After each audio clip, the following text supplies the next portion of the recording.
Bonjour à tous et à toutes et bienvenue sur ma chaîne Julie Coach Majorette, la chaîne qui va te faire kiffer les majorettes. Aujourd'hui, je vais vous donner mes 5 conseils pour réaliser un défilé majorette dans les rues. Si ce n'est pas encore fait, abonne-toi à ma chaîne et clique sur la petite cloche pour recevoir les notifications. Alors c'est parti pour mes 5 conseils pour un défilé majorette. Reste bien jusqu'au bout, je pense que le 5e tu n'y avais pas pensé. Premier conseil, ça va concerner la musique. Attention de ne pas tomber dans le piège de la pop musique qui passe à la radio et qu'on adore. Oui, on adore, oui, ça bouge, oui, c'est rythmé, oui, c'est le tube de l'été, mais c'est le tube de l'été, toutes les équipes vont danser dessus. Moi, la première, ça m'arrive régulièrement de mettre des musiques que j'adore. Mais j'essaye d'en mettre le moins possible, ou alors je vais mettre un refrain, ou alors voilà, je vais essayer de couper la musique et de mettre autre chose avec, mais essayez vraiment de chercher des nouvelles musiques. Vous regardez un film à la télé, la musique est sympa, hop, on lance Shazam, on essaye de retrouver qui a fait cette musique. Vous pouvez également regarder les top 10 des différents pays, par exemple le top 10 en Espagne.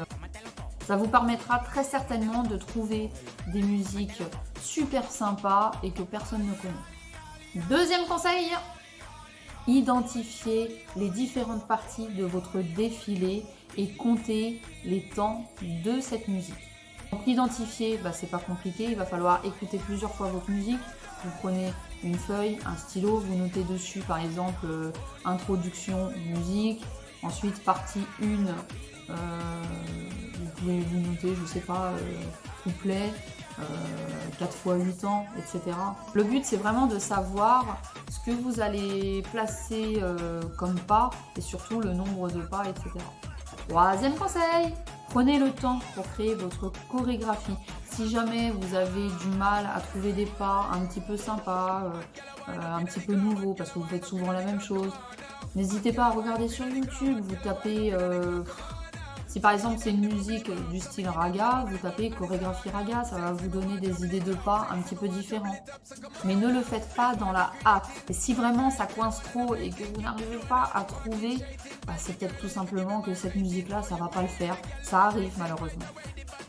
Des fois on est là, oh, j'adore cette musique. Ouais, mais le tempo il est pas top, du coup j'ai du mal à trouver des pas. Quatrième conseil, faites quelque chose de simple. Oui, mais moi je maîtrise le lancer de tour. Oui, mais moi je sais faire des super portées. Oui, mais on avance dans un défilé. Donc vous pouvez placer un porté, mais sur une seule chorégraphie. Ne le faites pas sur les 5, 6, 7, je sais pas combien vous en mettrez. L'intérêt principal aussi à faire une chorégraphie simple, c'est que ça va vite être retenu. Les filles, du coup, elles vont maîtriser plus rapidement leur chorégraphie. Et en plus... cerise sur le gâteau, vous pourrez faire votre défilé des bises, petites, moyennes, grandes, tout ensemble, sans forcément mettre un groupe de petites devant avec des pompons. Et on va pas se mentir, les défilés, soit on est entre 2 rangées de voitures dans les rues, soit on est entre 2 rangées de gamins qui nous attaquent avec des confettis. Donc si on commence à faire des trucs de fou avec le bâton dans la rue, on n'y arrive pas, c'est pas possible. Et 5e conseil, éclatez-vous! Amusez-vous, on est là pour faire rêver le public. On est là pour leur mettre des petites étoiles dans les yeux. Donc faites un grand sourire. Et amusez-vous le plus possible quand vous dansez. Attention, je ne vous dis pas de rigoler, parce que ça par contre c'est moyen. Il faut vraiment qu'on sente que vous prenez plaisir en fait à danser. Et puis les majorettes ont trouvé leur place en France grâce aux fêtes de village.